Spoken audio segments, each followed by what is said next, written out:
Well, good morning.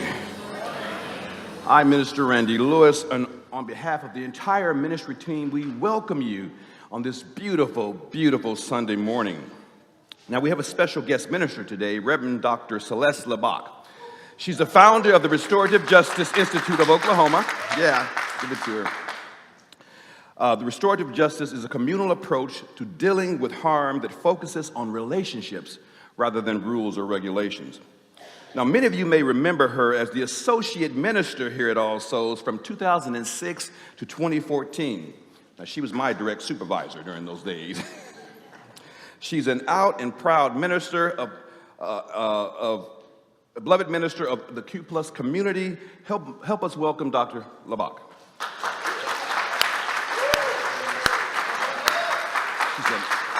She's an inspiration to many, including myself. And welcome to our online viewers and everywhere members joining us from all over the world. We're so glad you decided to stay with us. If you're on Facebook or Zoom, please drop your prayer requests, joys, and concerns in the chat so that in a moment we can light a candle and hold space for you here in the sanctuary. Now, if you're a first-time guest with us today or new to All Souls, the ushers are here and we have a special gift for you. So if you will raise your hand as the ushers come down so they can give you that gift. Just keep your hands up until you get that gift. And after the service, you're invited to a special meet and greet in the Sonnen Library. It's right outside the sanctuary doors to your left there. It's a chance to meet one of our Welcoming Souls team members. Now, I invite the congregation to rise as you are able, as Dr. Lavenhar comes with our invocation and covenant. This is indeed a day which God has made. Let us rejoice in it and be glad. And let us count our many blessings. Let us be grateful for the capacity to see, feel, hear, and understand. Let us be grateful for the incredible gift of life. And let us be especially grateful for the ties of love, which bind us together, giving dignity, meaning, worth, and joy to all of our days. Please join me in our covenant. Love is the spirit of this church, and service is its law. This is our great covenant, to dwell together in peace, to seek the truth in love, and to help one another. Welcome to All Souls, where we love beyond belief. From all that dwell below the skies, let faith and hope with love arise. Let beauty, truth, and good be sung to every land by every tongue. Amen.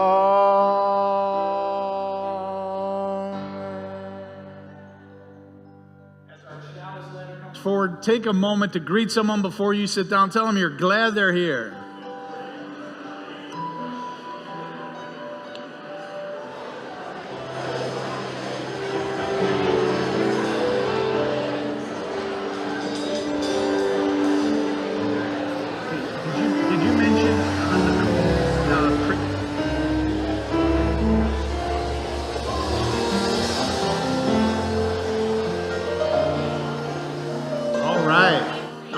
Beautiful. Well, keep that warm welcome going throughout the morning. It's great to be together, to feel the sense of connection and connectedness and warmth and friendship. We're so glad that you're here with us this morning. Our chalice lighter this morning is Dale Watts. The chalice, the flaming chalice, is the symbol of the Unitarian Universalist faith all over the world. And we light our chalice each morning as we gather in service. And our chalice lighter is Dale Watts. He's been a member of this church for decades, raised his children here. He is known by most people as the head of our book table in Emerson Hall. If you haven't been there, check it out. He gets a great collection of books. Books that you often don't see or hear about. He'll find them, and he knows what people are interested in. And all those book sales, by the way, go to support our adult programming. And Dale is also just elected as a new member of our Board of Trustees by the congregation 2 weeks ago. Thank you, Dale. Make this chancel the courage to tell the truth, even when it's uncomfortable, to name not only the brokenness around us, but the silent struggles within. May this flame be a light in the drawer we avoid, a warmth for the parts of ourselves we've exiled. Here together, we choose not to look away. We choose to begin again.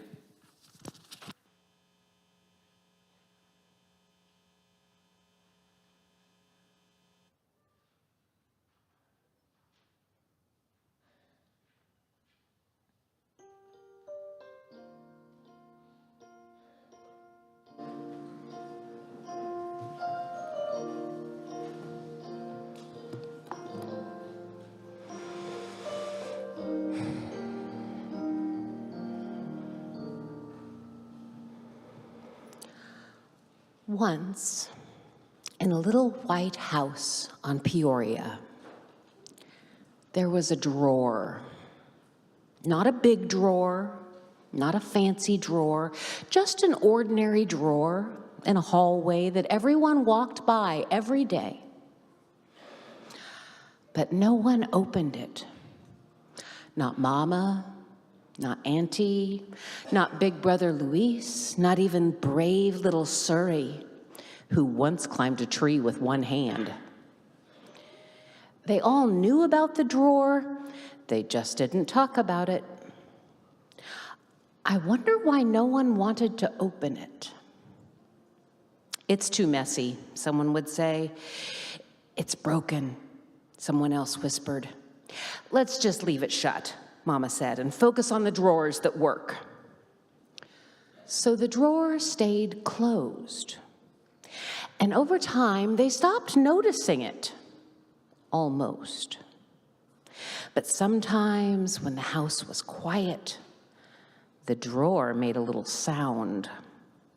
Click, creak, whisper.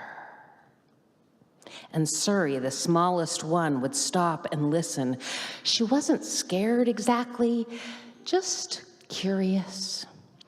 And one rainy day, when everyone else was busy, Surrey tiptoed down the hallway, and she sat herself right in front of the drawer, just sat for a long time. And she said out loud, "Okay, drawer, I don't know what's in you, but I think you've waited long enough." And she reached up and she pulled on that handle, and it stuck. So she pulled again. Creak. Inside, there was so much forgotten stuff. Old photos, crumpled drawings, a birthday card with no name, a tiny sock, a flashlight with no batteries, a note that said, "I'm sorry." Surrey didn't clean it up. She didn't throw it away. She just sat there holding the little things one at a time. And later, when Mama walked by, she saw the open drawer and froze. Surrey looked up and said gently, "I think this drawer missed us." And Mama sat down next to her. They didn't say much. But after that, the drawer never stayed closed again. We invite our children and youth to come to Sunday school where we can look at those things that we may have been ignoring.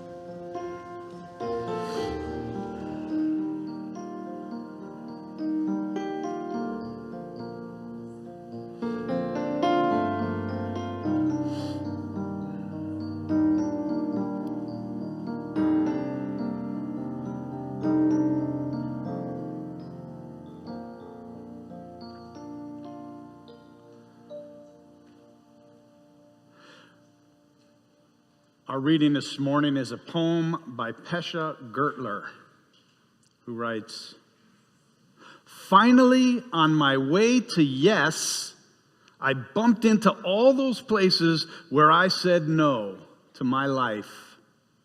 All the unintended wounds, the red and purple scars, those hieroglyphs of pain carved into my skin, my bones, those coded messages that send me down the wrong street again and again. Where I find them, the old wounds, the old misdirections, and I lift them one by one close to my heart, and I say, holy, holy."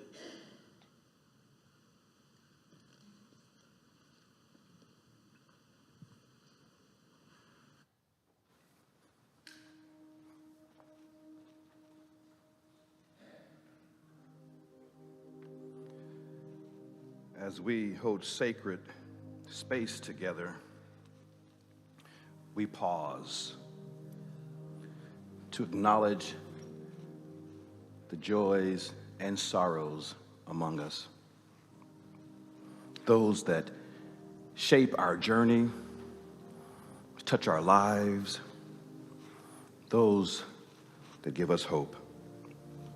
This morning, we light a candle for Nancy Payne, Brandy Phillips, and family on the loss of Nancy's husband, Tom Payne, who passed away yesterday.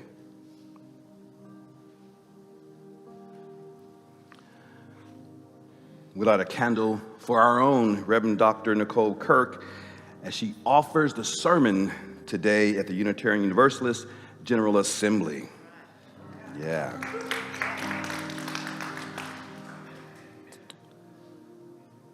We light a candle for member Shirley Scott, who sponsored today's chancel flowers in memory of her husband, Dr. Bob Scott, on this day, which would be their wedding anniversary.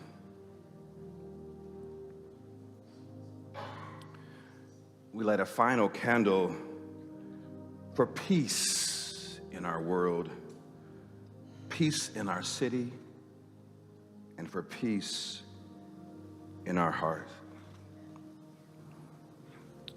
I invite you now to name aloud someone you wish to be included in this sacred moment.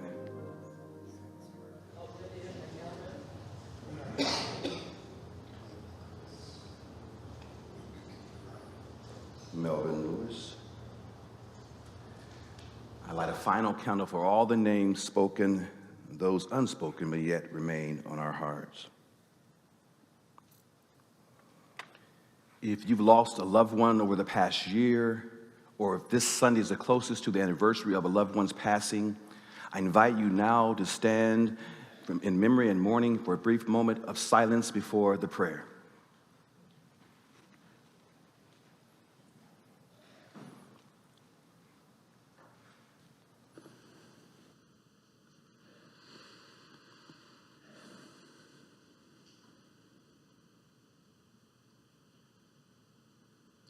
You may be seated. Let us pray. Dear God, who has given us the vision of a righteous nation, one rooted in equality and justice for all, on this morning, the morning after our president has bombed Iran, and with wars continuing in Gaza and the Ukraine and elsewhere, many of us come confused and concerned and conflicted by these events. Help us find reassurance this morning that the world has not gone completely mad. Give us hope and reassurance that the warring in Gaza and the Ukraine and Iran and elsewhere will someday end, and that peace will return to the earth. Our prayers today go out especially to those who have lost loved ones in these wars and to those who've been wounded, both physically and emotionally. Beloved, help us always to remember that each person who has died on all sides has a unique story and a circle of loved ones whose hearts have been broken into pieces. For this, above all else, we pray for peace to come quickly. And we pray for all those whose loved ones and who themselves remain in harm's way. May civilians especially be spared. We are thinking of all those brown-eyed and blue-eyed and green-eyed children who keep getting caught in the middle. And while freedom-loving people everywhere find their opinions divided, help us remember a deeper unity that transcends our differences in politics and policies, so that during this time of warring madness, even if we differ on what we believe is necessary, at least let us walk together in our common desire to be instruments of peace. Someday, O God, may all the land be like one country, and all your people as citizens of the earth, bound together by the divine manifestation of love called peace, salam, and shalom. Amen.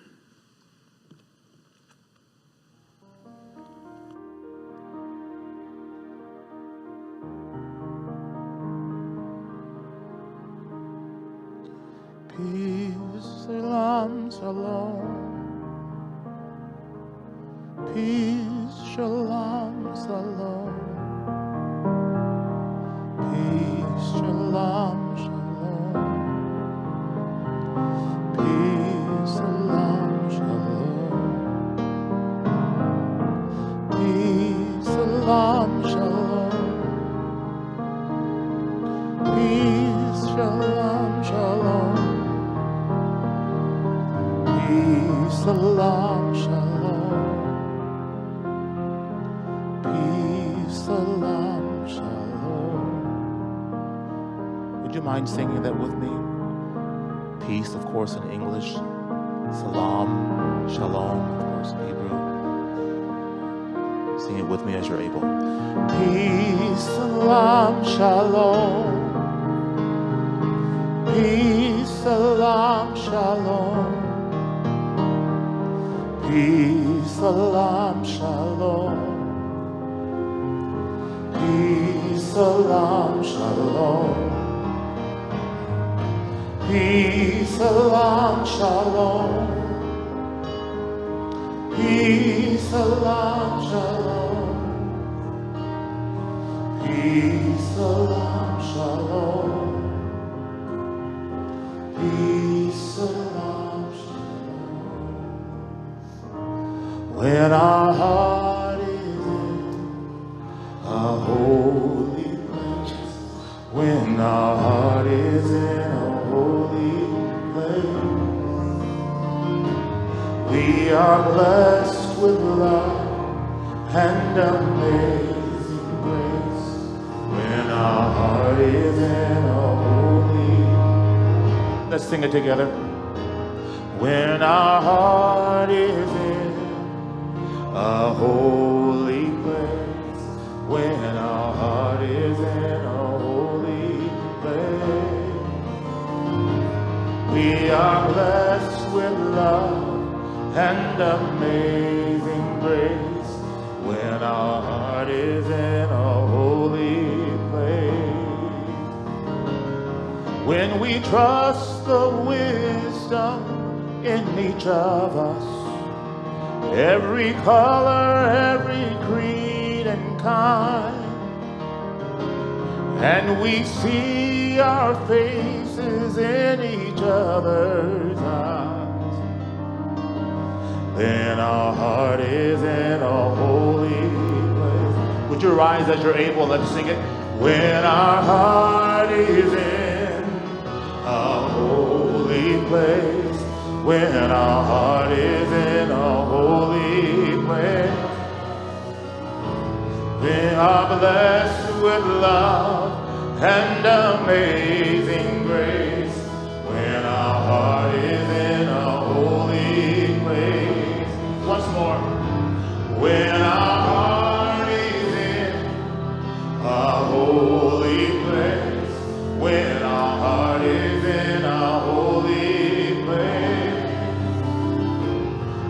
are blessed with love and amazing grace when our heart is in a holy place. Thank you. You may be seated.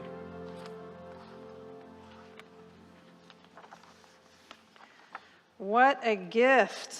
What a privilege to be able to have the pulpit shared with me today. Thank you. Really, it's an honor and a blessing. And all these beautiful faces I see and recognize. Thank you for being here. I love you too. Thank you. And Shirley, I was thinking about Bob. You know, Bob was one of the brave souls who was on my committee on ministry and helped bring me here to be the first openly gay minister called to serve this church. So thank you. My heart is with you. And also Bob lives in here with me too. Yeah. We are a generation that has been handed collapse like an inheritance.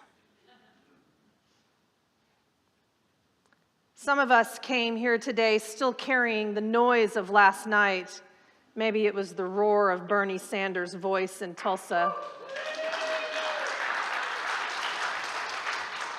And if you weren't there, there is no shame in that. I wasn't either.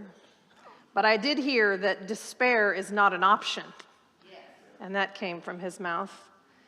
Maybe you came here carrying the headlines of shots fired at Juneteenth here in Tulsa, or missiles launched across oceans, as we learned. Maybe you have felt that pit in your stomach, the dread, that this time we might not come back from it. The fear that war has already begun and we weren't even asked. And I know that some in this room have worn uniforms or loved those who have worn uniforms. Some here have crossed borders. Some are holding the names of loved ones right now near where the bullets or where the missiles landed. And yet here we are in this room with breath in our bodies and neighbors at our sides. Unfortunately, we've inherited more than just collapse. We've inherited a silence around it, a shame, the sense that to name what is breaking makes us ungrateful or unpatriotic or disloyal. And I refuse to believe any of that. I believe the opposite is actually true. Naming the wound is an act of devotion. Naming the wound is an act of loyalty. Which means there is still time for us to notice what we'd rather avoid in the world and in ourselves. So today, across the world in churches of many, many different kinds, there is a story being told about a man named Legion. And believe me, I know that this is not our usual rhythm to follow a lectionary. We have our own themes. We have our own ways of following a liturgical calendar that emphasizes the values of humans and connects us in that way. But this week, this story just would not let me go. Something in it felt very timely and even urgent. And so in the spirit of the free pulpit and the free pew, I followed that story here. And maybe, just maybe, there's something in it for us too. Now, I'm not asking you to believe in anything, demons or otherwise, but I am here to explore with you what happens when collapse no longer looks dramatic and just looks ordinary. So if you brought your Bible or have an app on your phone, just kidding. But if you're curious, the story about the man who named himself Legion is actually in Luke 8. And so we're going to begin with a bit of a townswoman's perspective. And if you're curious, if there's a religious trauma in you that says, "Oh dear Lord," and you're hanging on to the pew in front of you, and you're curious about what this might be like for me to explore this topic without a biblical reference at all, you can hang out at the 11:30 service at the Point. It will not be in there at all. So beginning with the townswoman's perspective.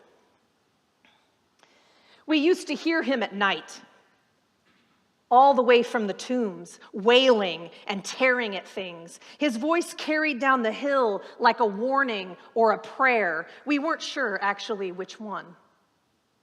The children would ask about him. We'd tell them to stay far away. But I remembered him before. I knew his name. I'd heard his laughter. I once watched him walk his mother to the well. That man, before his screaming, before the chains, he was kind. He'd take his sandals off before entering any home, even the poor ones. Then, he wasn't that man anymore. And we got used to avoiding him. We got used to pretending that he was already gone. Until a boat of strangers came. And then there was all this noise, shrieks and squealing, and then silence. We came running, and there he was, clothed, clear, present. And I was afraid, more afraid even than when he was screaming. He wasn't wearing anything special, just an ordinary robe. And maybe that's why it rattled us so much. We didn't know what to do with what had happened now that he looked so familiar and so human. There is a kind of collapse that we can see coming. We can brace for it. We gather the sandbags, we organize, we write our way through it with hashtags and headlines. And if you're me, you might also reorganize your closet and download 3 new meditation apps that you will never open again. But there is another kind of collapse, a quiet kind, the kind we don't name because it doesn't look as dramatic. It might look like the friend we've stopped calling, the news we've stopped watching. The parts of ourselves that we've tucked away, stopped caring for, stopped tending as our own. There always seems to be something like that drawer. Or maybe you don't have a drawer, maybe you have a junk room. Maybe yours isn't so literal. Maybe it's a voicemail you haven't listened to, or a story you've never spoken aloud, or a part of yourself that you tend in secret. What if that drawer, that room, that letter, text, voicemail doesn't actually need clearing or cleaning? What if it needs, like the little girl in our story, what if it needs tending and witnessing? Before I found out that I had cancer, I built my first garden, 16 by 18 feet. Something about me never starts small. I'm kind of ambitious. It was full of tomatoes and peppers and cabbage and okra and cucumbers. I pulled weeds every day like prayer. I watched the bees find the blossoms, and we had an abundance for ourselves and to give away. And then, after my breast cancer diagnosis, after the surgery and the radiation and the slowing down that I certainly didn't choose for myself, my garden grew wild. It started slowly turning into a fenced-in weed forest that actually had plants taller than me. For 2 years, I couldn't tend it. It was just too much, and I was too tired. I couldn't take care of one more thing. I just let it be what it was. It became a monument to a season that I had to survive, not abandoned, just paused, holy in its overgrowth. Collapse doesn't always look like destruction. Sometimes it just looks like the sacred things we can't tend for a while. And it doesn't mean that we don't care. But this spring, I planted a new garden. It has more paths inside the fence, so less growing space. I've become a lot more practical. I had to have help to get it ready to plant. I couldn't do it on my own. But now that same patch of earth, once overgrown and grieving, holds new roots that this season I've barely even had to water. Maybe that's what tending collapse requires. Scaling back, asking for help, working with the seasons of our lives and the world. Collapse can be loud, but more often it is slow and subtle. It gathers dust. It settles in drawers. Sometimes it shows up at the kitchen table in a pile of laundry left too long, or in the silence between two people who used to know how to talk to one another. Collapse often wears ordinary clothes. But some collapse doesn't feel ordinary at all. A preemptive strike. A decision made by one man that could ignite an entire region. We can feel the panic under the headlines, the dread that history might repeat itself, and maybe even louder this time. But even here, even now, I ask, what would it mean to not shut down or numb out? What if tending, staying connected in whatever way we can, is in itself an act of peace?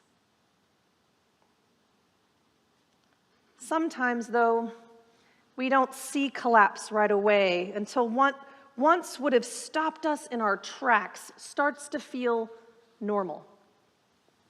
Until someone's absence becomes just part of the background noise.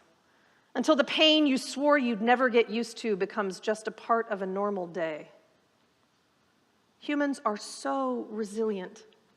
Life is so resilient. We adapt, and in that adapting, we sometimes forget how far we have strayed from the center until we see ourselves again through someone else's eyes. I actually forgot what my father looked like.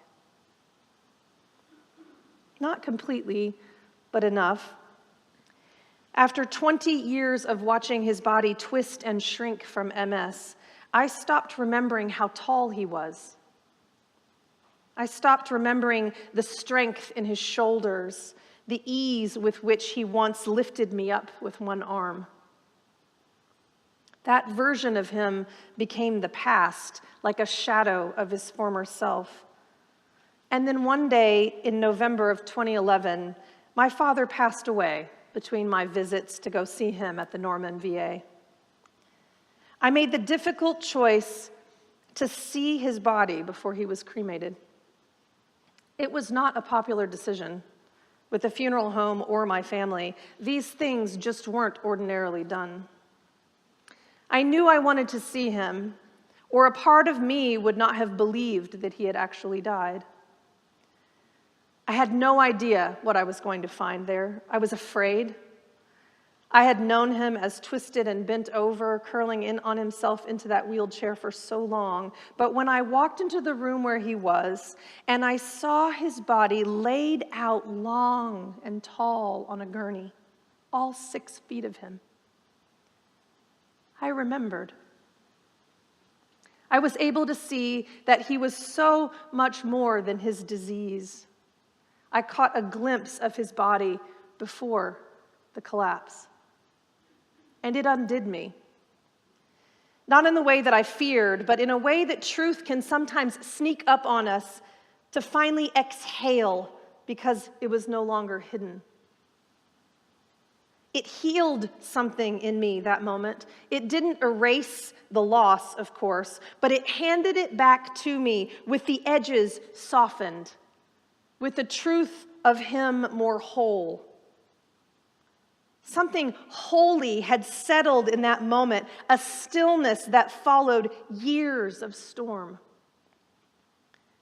It wrecked me not because it was gruesome, but because it was beautiful.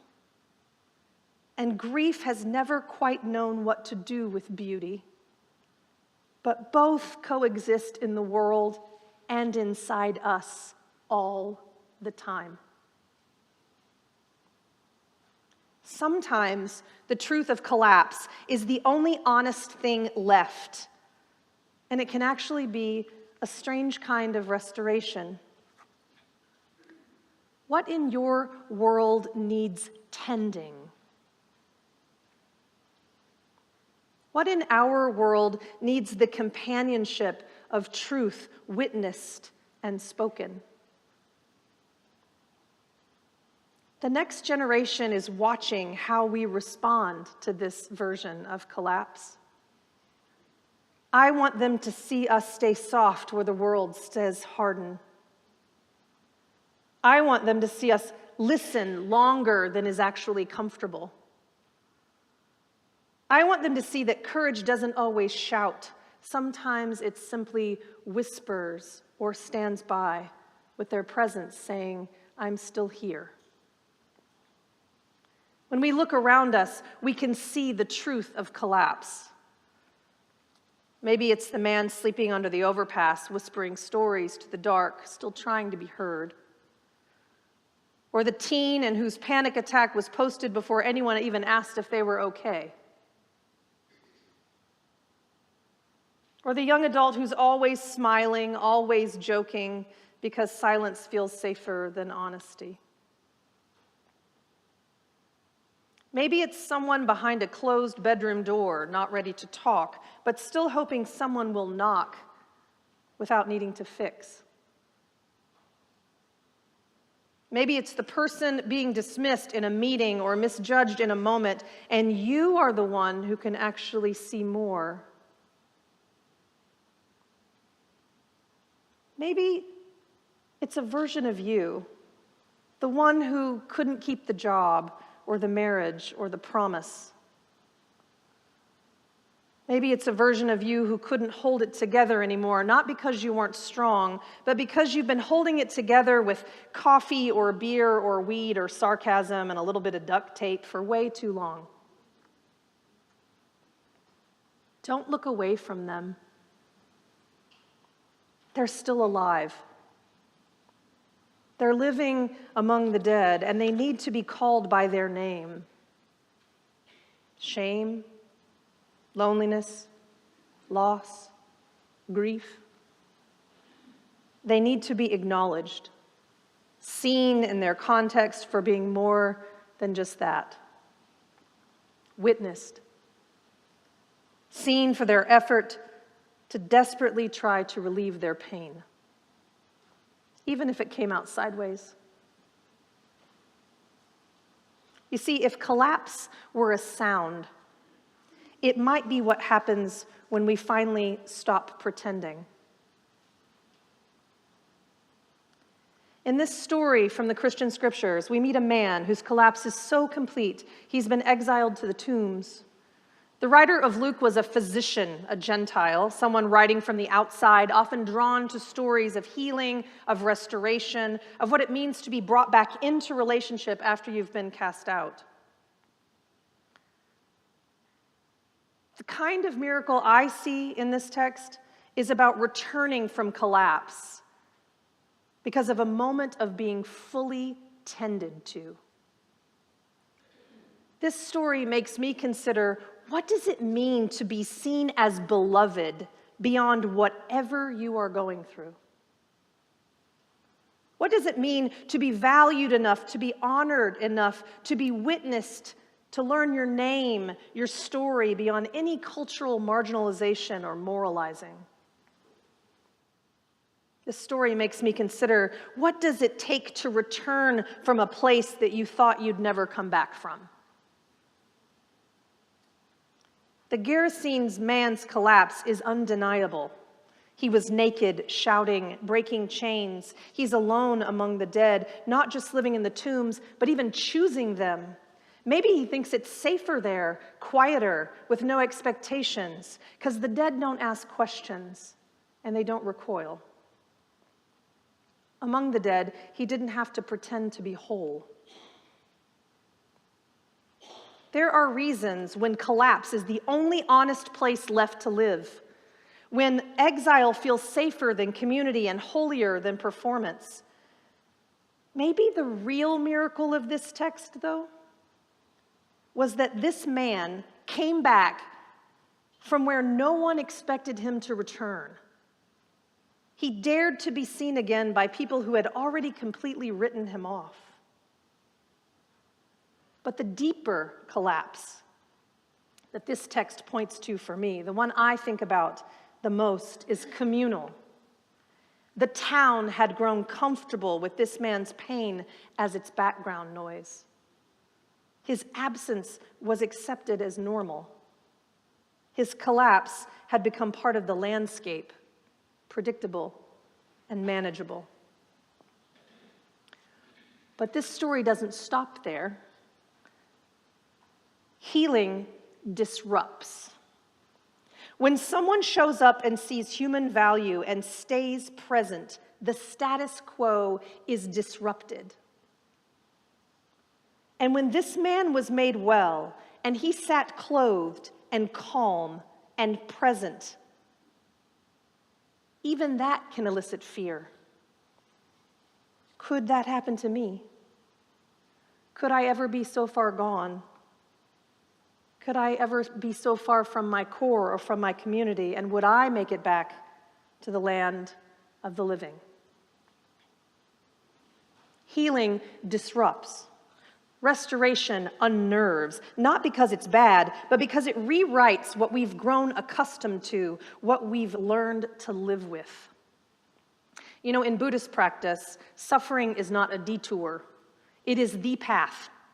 The first noble truth doesn't explain suffering away. It simply states suffering, your suffering, is real. And from that realness is the place where we begin.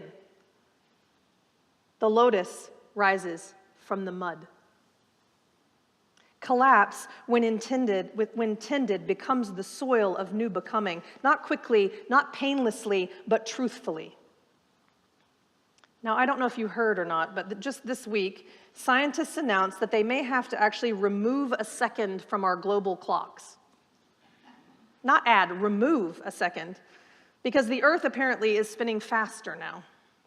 So even the atomic clock, our most precise measuring instrument, at some point had to now admit something has changed. I'm going to have to adjust. And honestly, that makes me feel a little bit better about this over 50 experience of forgetting why I walk into a room. But more than that, this adjustment reminds me that if that can change, we can too. Not by rushing, but by listening more carefully. Not by speeding up, but by choosing not to leave any part of ourselves behind. Maybe that's what happened when that boat full of strangers came to shore. Not to save, not to fix, but to witness. Maybe the miracle wasn't anything that they did, but that they stayed long enough to see what everyone else had learned not to look at. Maybe the miracle is that someone else stayed long enough to see this man whole again, stayed connected through the awkwardness, the fear, the pull to turn away. What if our collective healing depends not on retaliation, but relationship? Not on military force, but moral imagination? What if the sacredness of the ones we've exiled and feared is actually the mirror we need the most? And our safety is not bound to dominance, but to our capacity to stay human.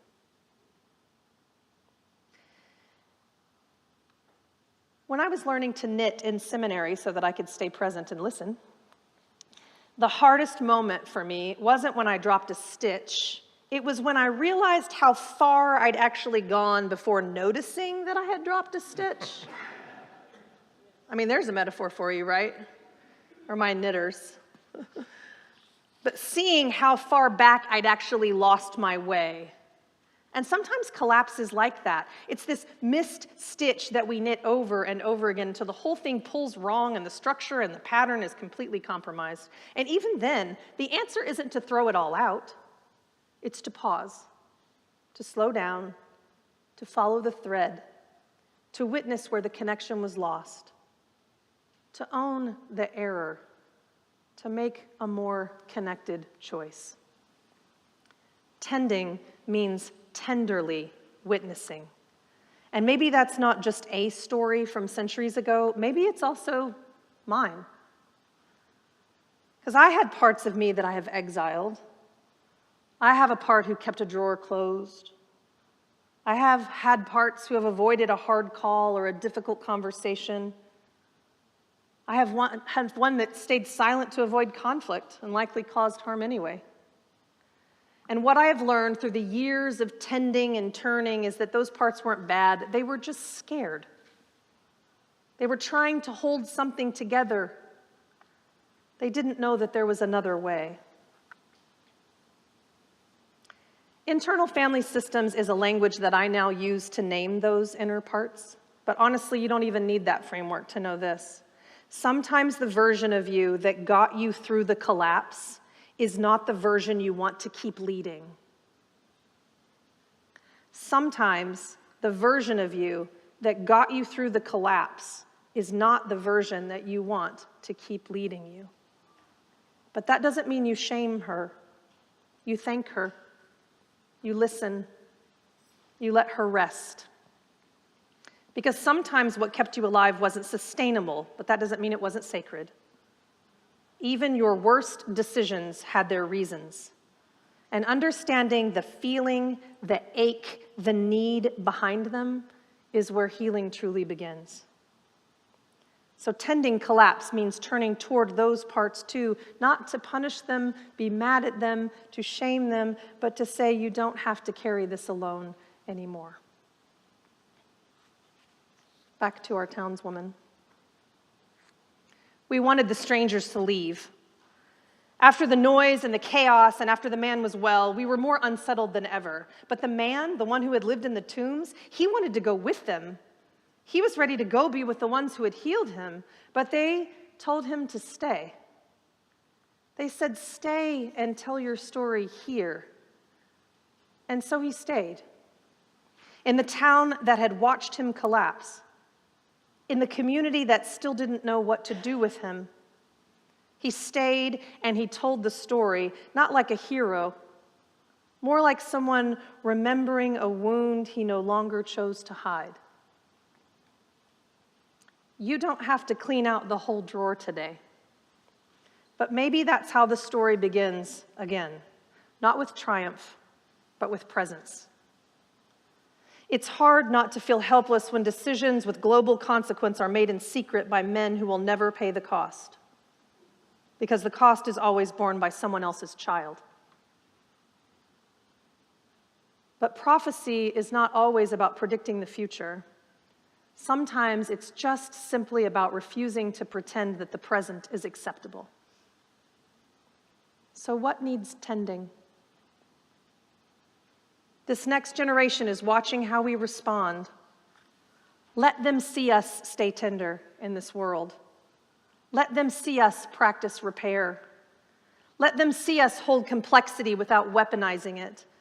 Let them see us and say, let them see us say, "I don't have all the answers, but I'm here and I'm still listening." We cannot unlaunch missiles. We cannot undo last night's decisions. And if we are, in fact, the ones who inherited this moment, then may we also inherit its grace. The grace to say, to speak, to witness, to tend what trembles, and maybe, just maybe, begin again. We can choose to not normalize a path to war or the blatant misuse of power. And we can tend collapse with such stubborn presence that it makes room for a different ending.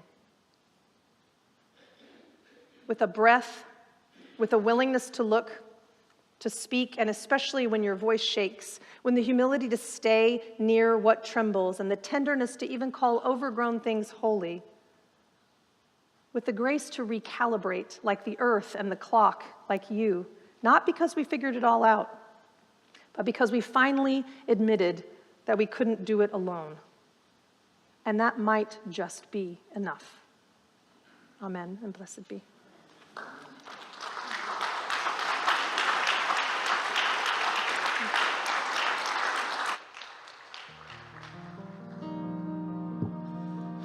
Hymn number 95. 95. Would you find that, please? Rise as you're able as we sing, There is More Love Somewhere.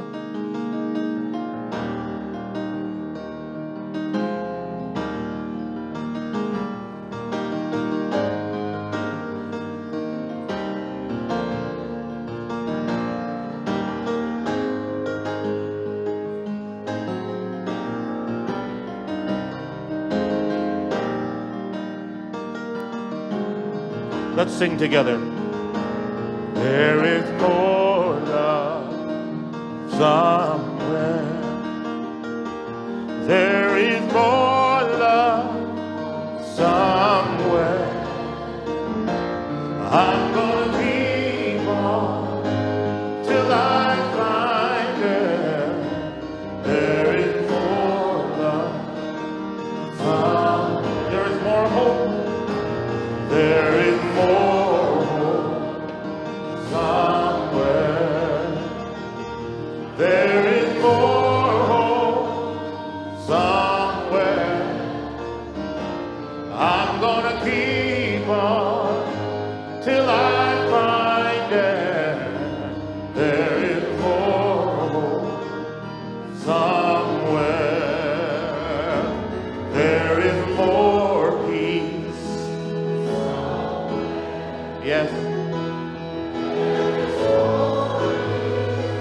Somewhere. I'm gonna keep on till I find it. There is more peace. There is more joy. There is more joy somewhere. There is more joy somewhere. I'm gonna keep on till I find it. There is more joy somewhere. Thank you. You may be seated.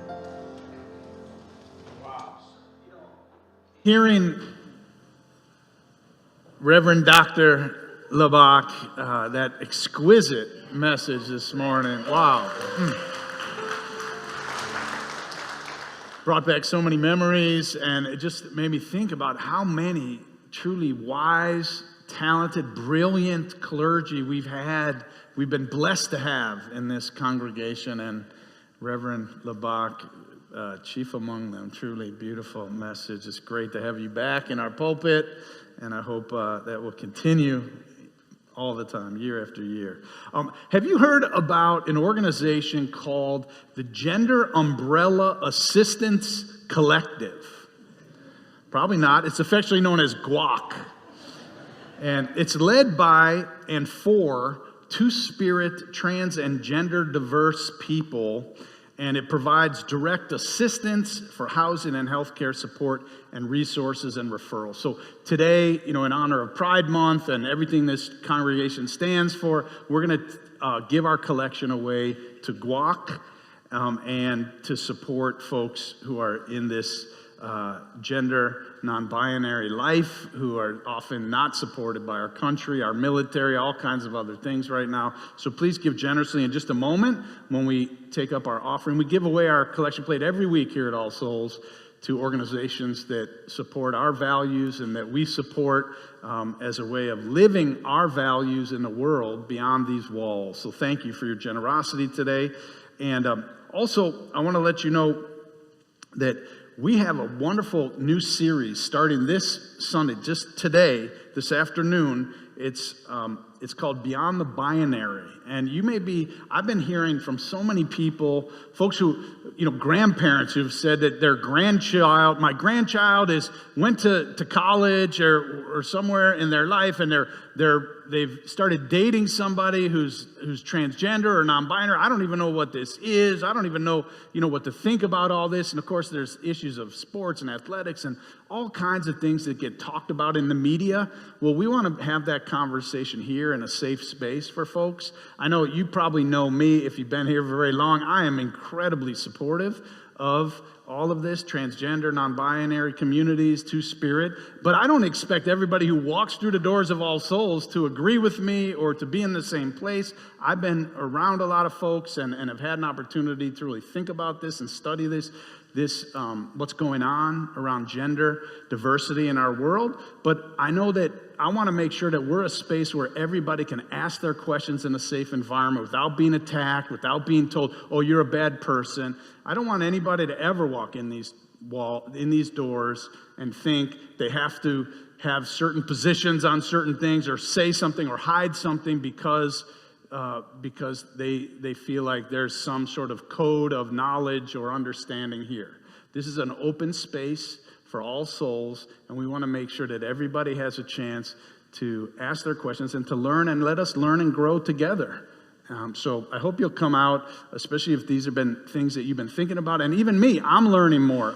Even though I've been doing this for a long time and have been thinking about this, I still keep learning because things are changing and language is changing. So it's great to continue to learn and grow so that we can support one another, and especially those people in our community who are often being harmed. So check out your order of service for more information. There's going to be lunch. It's on a sliding scale, so whatever you can pay or not pay, we want everyone to be fed and be part of it. Beyond the Binary. And then when that's over, throughout the summer, we're going to have classes in the afternoon here at All Souls after services. So it's going to be a great summer and an opportunity to learn on lots of subjects. I think we're going to have, they were talking about all kinds of things in my notes here that I can't read, but that we're going to be doing this year. So if you're here for the very first time, you're visiting or have been just coming for a little while and want to learn more about All Souls, please join me and some members of our welcoming team in the Sonnen Library just out these doors to your left. We're there with some refreshments and a chance to greet you and answer your questions. So I look forward to meeting you. And if you're here if you're ready to join All Souls and become part of the All Souls family, we'd love that.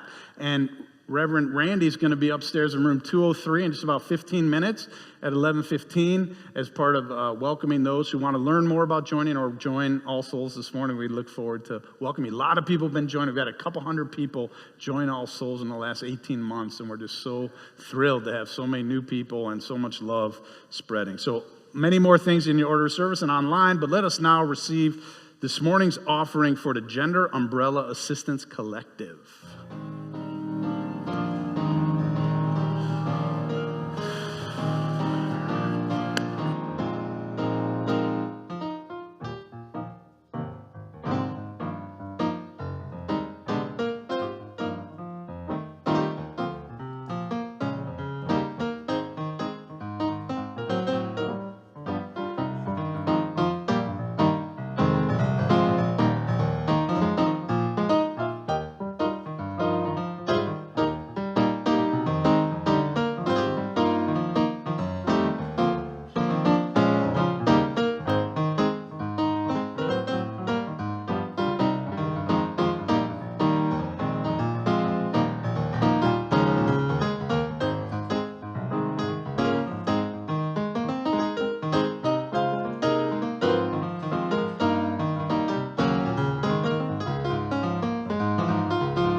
Go in peace.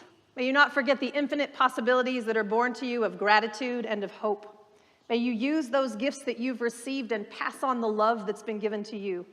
May you be contented knowing that you indeed are a child of God. Let this presence settle into your bones and allow your soul the freedom to sing and dance and praise and love. Go and be blessed and be a blessing. Amen.